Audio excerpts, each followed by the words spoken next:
Professor Nageswararao గురించి మాట్లాడుకుంటా ఇంకా జడ్చర్ల ఎమ్మెల్యే ఆయన పెద్ద పెద్ద పెద్ద డైలాగులు కొడతాడు ఆయన. మరి ఆయనకి సబ్జెక్ట్ సగం తెలిసి తెలియనట్టు మాట్లాడతాడు. ఆయన కథ ఏందో అర్థం కాదు. ప్రొఫెసర్ నాగేశ్వరరావు గారిని అరెస్ట్ చేస్తే నేను అడ్డం నిలబడతా, నన్ను చూసినాక నాగేశ్వరరావు గారిని చేయాలి. ఫస్ట్ నాగేశ్వరరావు గారిని అరెస్ట్ చేస్తా అని చెప్పిన వాళ్ళు ఎవరు? పోలీసు వాళ్ళు ఇంటికి వచ్చిరంటే పోలీసు వాళ్ళు వచ్చినందుకు ప్రూఫ్ చూపించాలి కదా.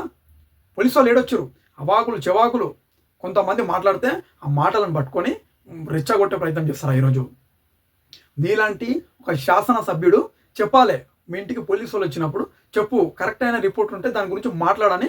నీలాంటి ఒక మొదటిసారిగా ఎమ్మెల్యేగా అయినావు కాబట్టి, ఒక బాధ్యతాయుతమైన ప్లేస్లో ఉన్నావు కాబట్టి నీలాంటి వాళ్ళు సూచన ఇవ్వాలి.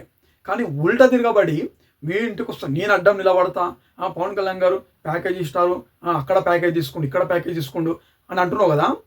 నీకు దమ్ము ధైర్యం ఉంటే, అనిరుద్ధ్ రెడ్డి నీకే చెప్తున్నా, నీకు దమ్ము ధైర్యం ఉంటే నువ్వు ఒకవేళ ఇది ప్యాకేజ్ తీసుకుని అంటున్నావు కదా, దీన్ని నిరూపించని చెప్తున్నా. నేను బలమైన ఆధారాలతో రా, ఏడికొస్తావో రా, నేను కూడా వస్తా. తెలంగాణ గడ్డ మీద పుట్టిన ఒక బిడ్డగా, జనసేన పార్టీలో పనిచేస్తున్న ఒక బిడ్డగా నేను వస్తా.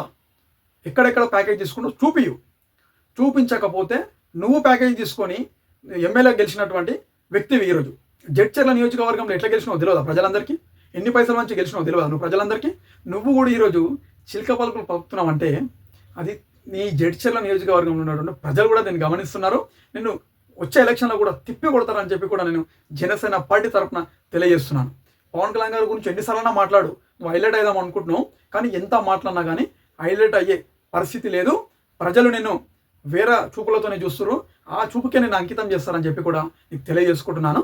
జై హింద్.